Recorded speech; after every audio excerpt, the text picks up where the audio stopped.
My name is Anna. I am 30 years old. And I need to tell you something that still burns inside my chest. My husband is a coward.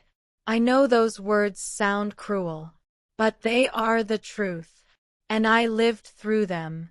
When people see me today, they see a quiet woman. A woman who smiles politely. A woman who looks normal. But inside, I carry a wound. A wound from the man I trusted most.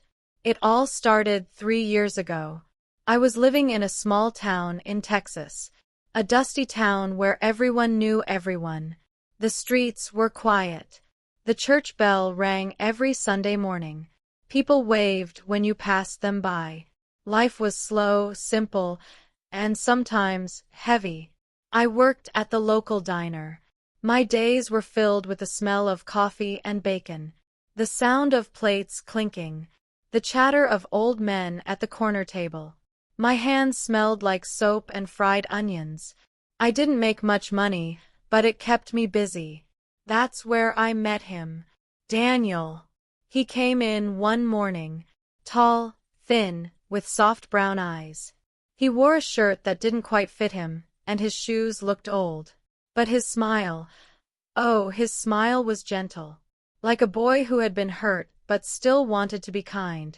He sat at the counter, ordered black coffee, and for some reason, he talked to me.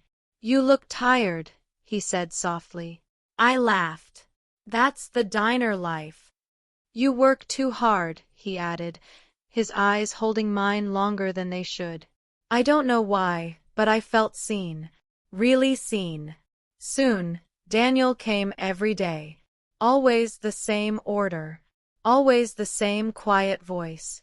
Always the same gentle smile. And little by little, I let my guard down. I told him about my dreams. That I wanted to study someday. That I wanted to leave the small town. That I wanted a family. He told me about his past. About how he lost his father young. About how he worked small jobs. About how he wanted a home, too. I started to believe in him. After 6 months, we were married. A small wedding at the church. My mama cried. My friends clapped. And I thought I was the luckiest woman alive. But marriage is not like the movies. It is not always soft music and warm hugs. It is bills. It is long nights. It is fear of the future. At first, Daniel was kind. He would bring me flowers from the field. He would sit with me on the porch, holding my hand. He would whisper, "We'll be okay, Anna." But soon, things started to change. Daniel hated conflict. He hated making choices. He hated standing up for anything. At work, he let his boss shout at him. He came home angry, but never said a word at the office. At home, if something broke, he waited for me to fix it. If the landlord raised the rent, he said, "Maybe it's okay, Anna. Let's not fight." I started to see it. His fear. His weakness. One night I asked him, "Daniel, why don't you ever speak up? Why don't you fight for us?" He looked down, ashamed. "Because I don't want trouble. Trouble scares me." That's when I felt the first crack in my heart. I needed a partner. A man to stand beside me. But instead, I was holding us both. Still, I stayed. Because love is strange. Love forgives. Love hopes. But I didn't know then that his cowardice would one day destroy me. It was summer when it happened. The heat pressed against the windows. The cicadas sang loud in the trees. I was working late at the diner when I got a call. It was Daniel. His voice was shaking. "Anna, please, come home. Something happened." My heart raced. "What is it, Daniel? Tell me." "Just, please come," he whispered, almost crying. I ran out of the diner. My apron still on. My shoes dusty. I drove fast, the road a blur of yellow lights and black sky. When I reached home, I found him on the porch, his face pale, his hands trembling. "Daniel, what happened?" I screamed. He opened his mouth, but no words came out. His lips shook. His eyes filled with tears. He pointed inside the house. And when I stepped through that door, my life changed forever. When I stepped inside that night, I saw broken glass on the floor. Our little wooden table was turned over. The curtains were half torn. And on the wall, there was a dark stain that looked like blood. My whole body froze. My chest felt tight. "Daniel," I cried, "what happened here? Who came? Where is the blood from?" He stood behind me, shaking. His voice was low, almost like a whisper. "Some men came. They were looking for money. I hid in the bedroom. I didn't stop them, Anna. I couldn't." I turned to him, my mouth open in shock. "You hid? Daniel, they destroyed our house. They could have killed me if I was here. And you," my voice broke, "you just hid?" Tears slid down his cheeks. I was scared. I didn't know what to do. I looked at him, then really looked. His body tall but bent. His face soft but weak. He wasn't lying. He wasn't making excuses. He was just afraid. And for the first time, I felt a deep, sharp pain in my marriage. The man I had trusted to protect me had chosen to hide. The next day, Mama came to see us. She was a strong woman, the kind who worked in the fields and never complained. Her hands were rough, her voice firm. She looked at the mess in the house and then at Daniel. "Did you call the police?" she asked. Daniel lowered his eyes. "No, I didn't." Mama shook her head. "Why not?" he muttered. "They might come back. I don't want more trouble." Her eyes turned hard. She looked at me, then at him. "Child, a man who fears trouble more than he loves his wife is no man at all." Her words cut me, but I stayed silent. I wasn't ready to face them. After that night, I started noticing more. At the diner, when customers shouted, Daniel said nothing. At home, when bills came late, Daniel avoided them. When the landlord threatened to throw us out, Daniel whispered, "Maybe he won't. Maybe it's fine." And each time, I felt heavier. One evening, I sat with my friend Lucy on the back porch. She was the only person I could talk to. She smoked a cigarette and listened while I poured my heart out. "Lucy," I whispered, "I don't know what to do. I feel like I'm married to a shadow. He doesn't fight. He doesn't stand. He just hides." Lucy blew smoke into the night air. "Anna, men like that don't change. My daddy was the same. He'd run when things got hard. My mama spent her whole life cleaning up after him. Do you want that for yourself?" Her words hit me like cold water. But I shook my head. "I love him, Lucy. I want to believe he can be strong. Maybe I can help him." She sighed. "Love don't make a coward brave." I tried anyway. I encouraged him to speak up at work. "Daniel, you deserve respect," I told him. He nodded but never raised his voice. I pushed him to call the landlord. "Daniel, please, you need to tell him we can't pay more rent." He nodded, but never called. Every time he promised. Every time he failed. And slowly, I began to carry everything. The bills. The arguments. The house. Even my own safety. But the real test came one cold night in November. The diner was busy that evening. Men drinking coffee, kids running between tables. The air smelled like fries and grease. I was tired, wiping counters, when suddenly the door slammed open. 3 rough-looking men walked in. Their jackets dirty, their eyes sharp. They looked like trouble. And behind them was Daniel. My stomach dropped. He walked in with them, his face pale. He came straight to me, his voice shaking. "Anna, these are the men. The ones from the house." My knees went weak. "Daniel, why are they here?" He swallowed hard.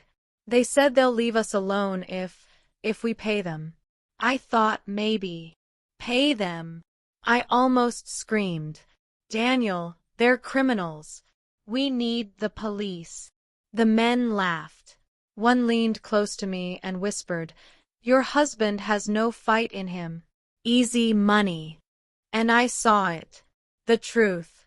They came because Daniel had shown them fear. Because instead of standing tall, he bent. And cowards attract wolves.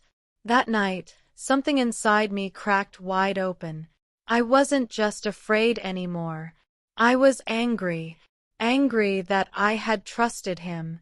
Angry that I had believed he could protect me. Angry that I was standing alone, even though I was married.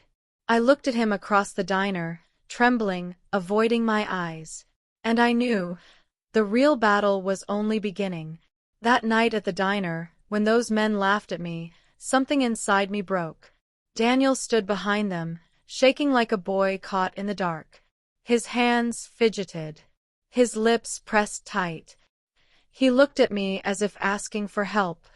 Me, his wife. I should have been the one looking at him for strength. But instead, I saw weakness. The men demanded money. $200 by the next week. That was more than we had. My chest burned as I listened. One of them leaned across the counter, his breath smelling like whiskey. "Tell your man to find the money, sweetheart. Or next time, we won't just break your table." My voice trembled, but I forced the words out. "You will not touch me. You will not come here again." He smirked, looked at Daniel, and spat on the floor. "You married a coward, lady. Remember that." Then they walked out. Daniel rushed to me, his face pale. "Anna, I'm sorry. I didn't know what to do. I thought if I agreed, they would go away."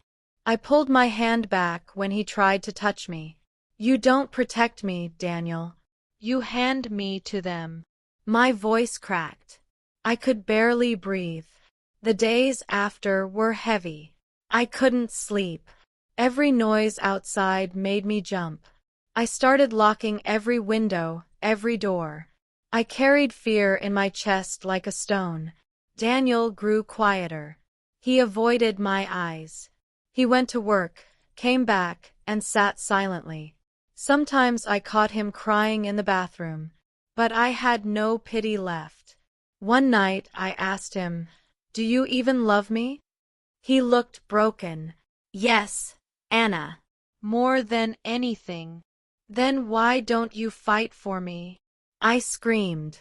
"Why don't you stand up? Why do you hide every time life gets hard?" His voice was small. "Because I'm scared." I closed my eyes. "And I'm scared too, Daniel. But the difference is, I still stand." The deadline for the money came. We didn't have it. I told Daniel again, "We need the police." He shook his head fast. "No, Anna, no police. They'll hurt us more." I slammed my fist on the table. "They're already hurting us. Don't you see? Every day you bow to fear, you make them stronger." He sat down, his shoulders sinking. "I can't, Anna. I can't fight them."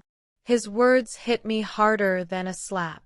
I realized then, I was married to a man who would never fight. A week later, it happened. I was walking home from the diner at dusk. The sky was orange, the air smelled like dust and gasoline. I held my purse close. My steps were fast. And then, I heard footsteps behind me. I turned. It was them. The same men. My heart pounded. I started running, but they caught up. One grabbed my arm, squeezing hard. "Where's the money, sweetheart?" I screamed. I kicked. People on the street looked away. Nobody helped. And then I saw Daniel. He was standing at the end of the street. He saw me in their grip. He saw me fighting, crying, and he froze. He didn't move. He didn't shout. He just stood there like a scared child. "Daniel!" I screamed. "Help me!" But he didn't. His face was pale. His hands shook. His feet stayed planted. The men laughed. "Look at your husband. Weak as water." They pushed me to the ground and spat near me. Then they walked away, laughing into the night. I lay there on the dirt, tears burning my eyes. My knees scraped. My pride shattered. And when I looked up, I saw Daniel still standing there. Still frozen. Still useless.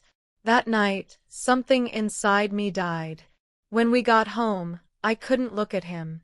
I went to the bedroom, closed the door, and cried into my pillow. My heart was screaming. He knocked softly. "Anna, please, open the door. I'm sorry. I was scared. I love you." I shouted through the door, my voice raw. "Love without courage is nothing. Do you hear me, Daniel?" Nothing. The house was silent after that. Only my sobs filled the night. The next morning, Mama came again. She saw my bruises, my scraped knees. She sat beside me, holding my hand. "Anna, child," she whispered, "a woman cannot carry a man's strength for him. He must find it himself." I wept in her arms. "But what if he never does, Mama? What if he never becomes strong?" Her voice was steady. "Then you must decide, child. Do you want a life with fear, or a life with peace?" Her words cut deep. Daniel tried to make up for it. He brought me flowers. He cooked dinner badly, burning the rice. He held me while I sat stiff in his arms. But every time I closed my eyes, I saw him standing at the end of the street, watching me suffer, doing nothing. One evening I told him, "Daniel, I don't know if I can forgive you."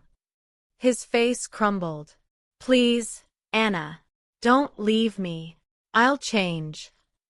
I whispered, "You say that, but fear rules you, and I can't live as a prisoner of your fear."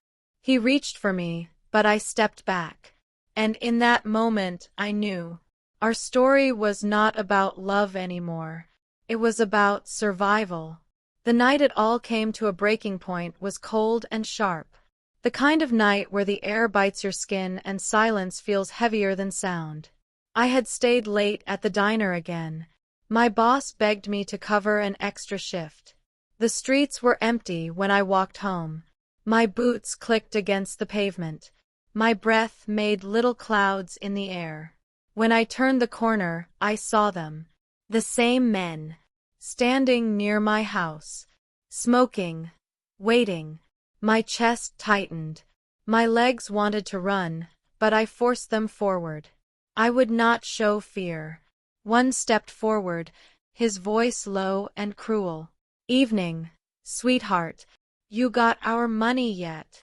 I kept walking. "Leave me alone." He chuckled, blocking my way. "Funny. We thought your man would be here by now. Guess he's hiding again." And then the front door opened. Daniel stepped out. His face pale, his shoulders slouched. His eyes darted between them and me. For one small moment, my heart hoped. Maybe this time he would stand.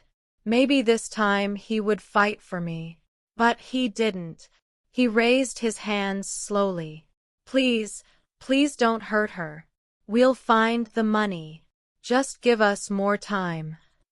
The men laughed, loud and ugly. One of them shoved him hard. Daniel stumbled back, almost falling. Look at you, the man sneered. Begging like a dog. No wonder your wife hates you. And right there, in front of everyone, something inside me snapped.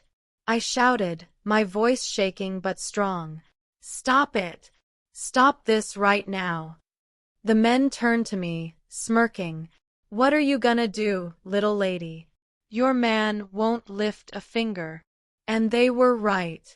Daniel stood frozen. His lips moved, but no words came. His hands shook. His body trembled. I looked at him, and my heart cracked wide open. Not because of the danger, but because I finally saw the truth.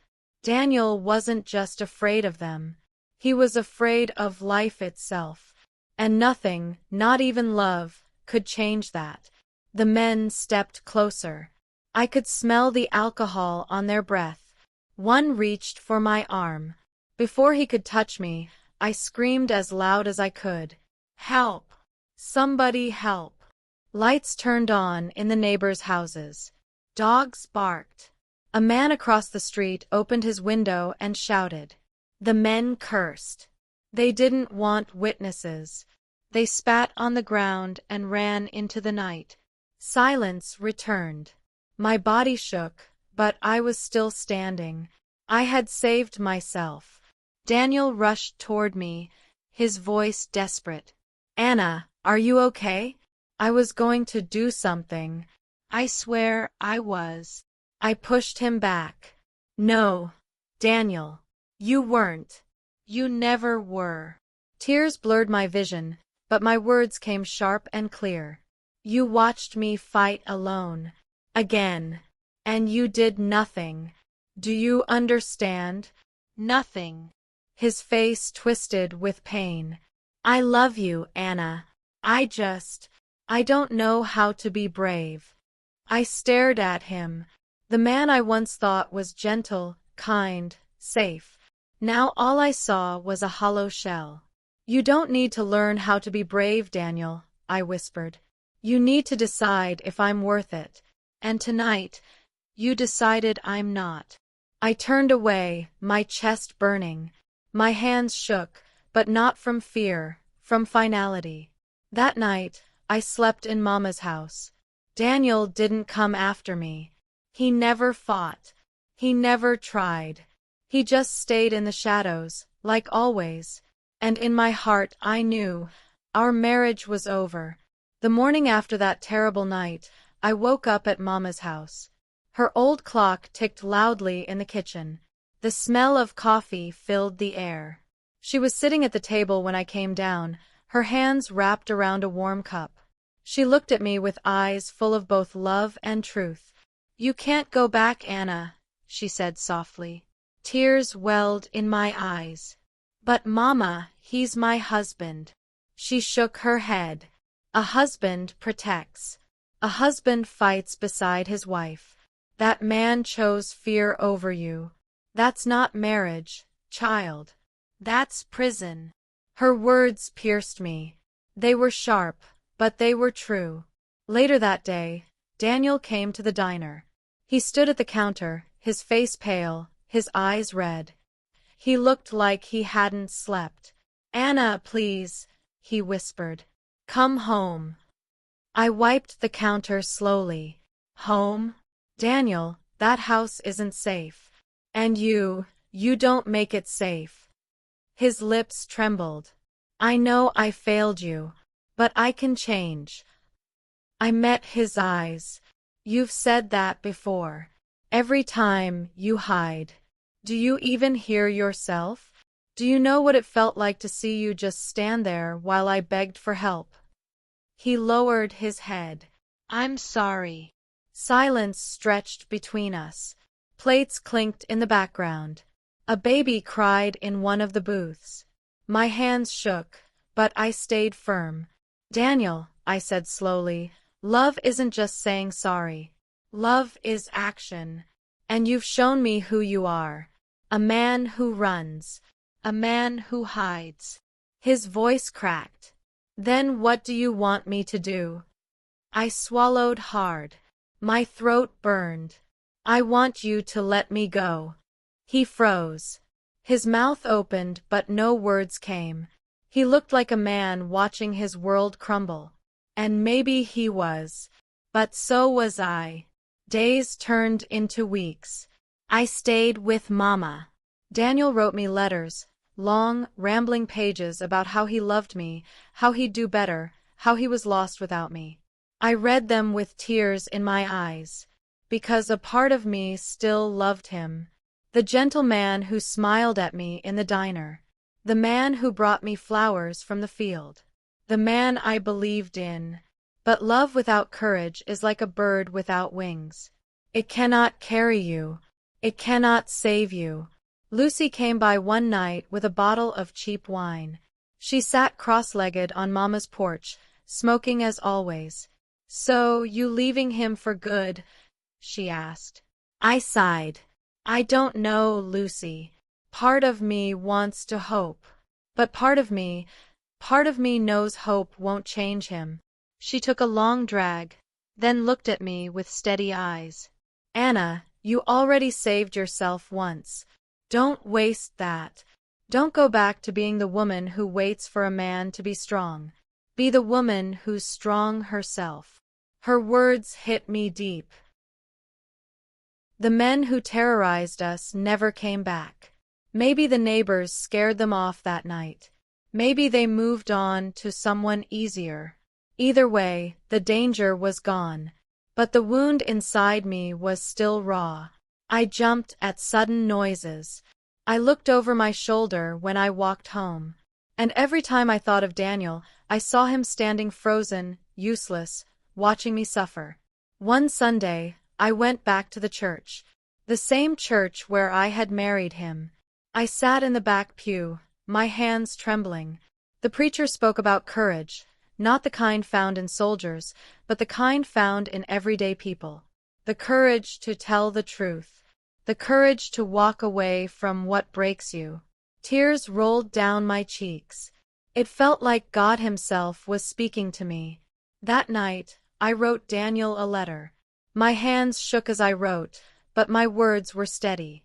"Daniel, I loved you once. I believed in you. But marriage needs more than love. It needs strength. It needs trust. And you never gave me that. I cannot live with fear anymore. I cannot be the only one fighting. So I'm letting you go. Anna." I left the letter on our old porch. I didn't knock. I didn't wait. I just walked away. For weeks, my chest ached with emptiness. My hands longed for his touch, even as my heart told me I was free. Some nights I cried myself to sleep. Some mornings I woke up feeling strong. Healing was not a straight road. It twisted. It turned. But I kept walking it. Mama reminded me, every scar is proof you survived. And Lucy kept telling me, you did the right thing. But the only voice I needed to believe was my own. One evening, months later, I passed Daniel in town. He was thinner, his face hollow. He gave me a small smile, full of sadness. "Anna," he whispered, "I miss you." I looked at him. My chest hurt. But I also felt a strange peace.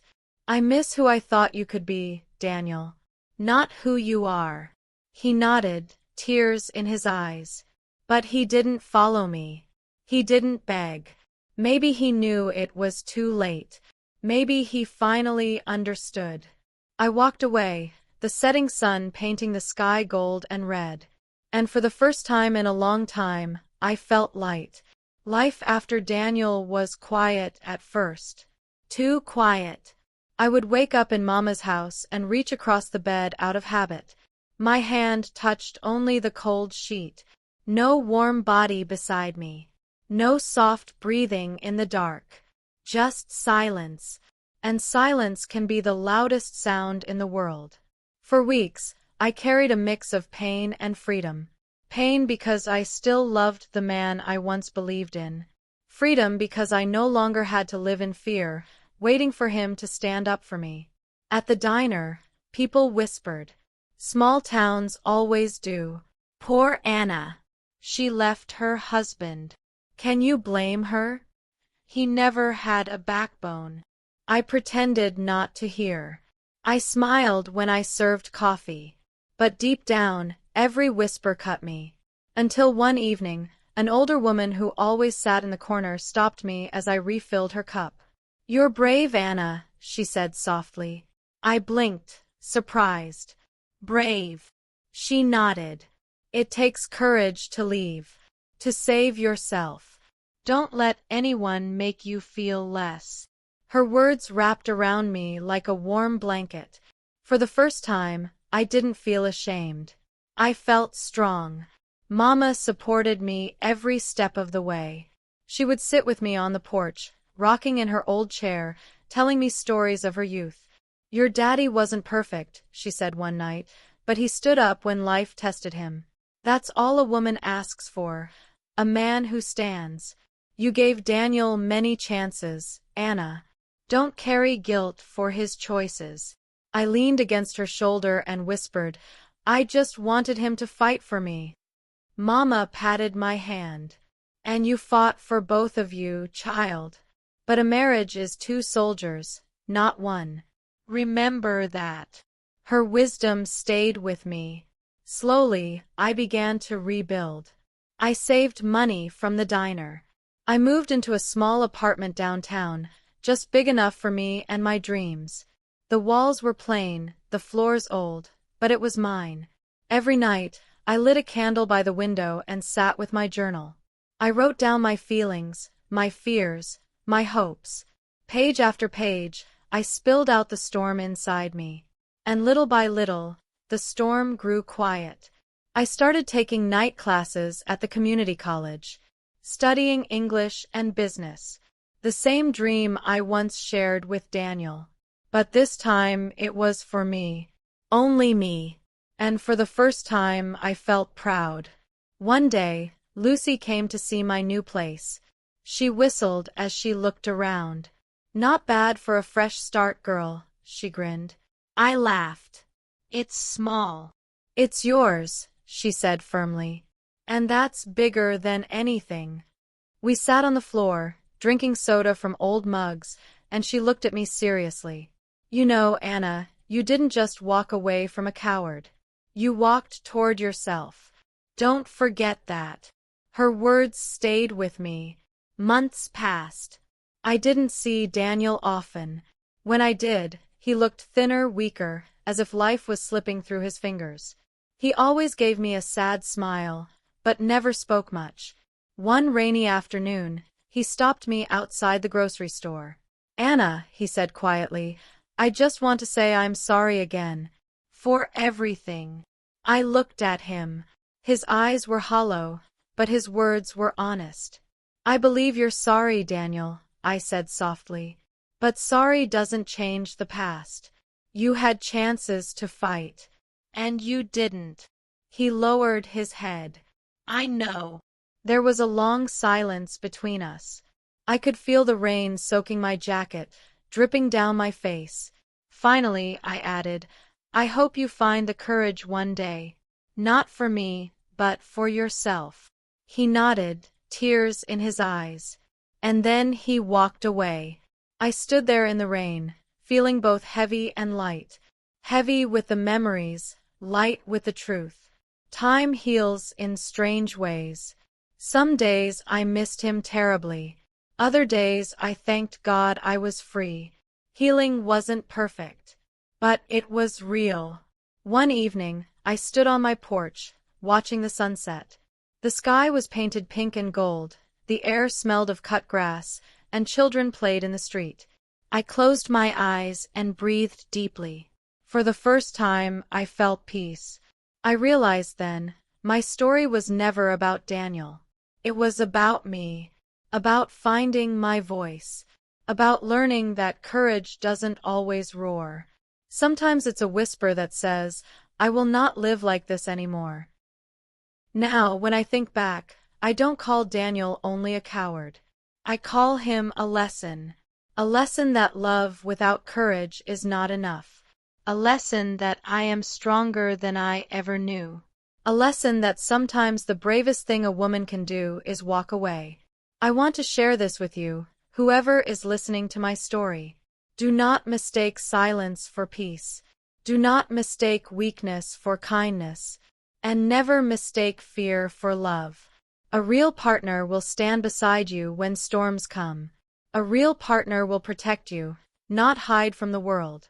Now I know, love is not about flowers or sweet words. Love is about courage. Love is about standing together, even when life shakes you to the core. And I also know this, I am not broken. I am not alone. I am brave. If you are listening and you feel trapped in fear, remember this. You have the strength to stand. You have the right to walk away. You have the power to save yourself. Because sometimes the strongest thing you can ever do is say goodbye.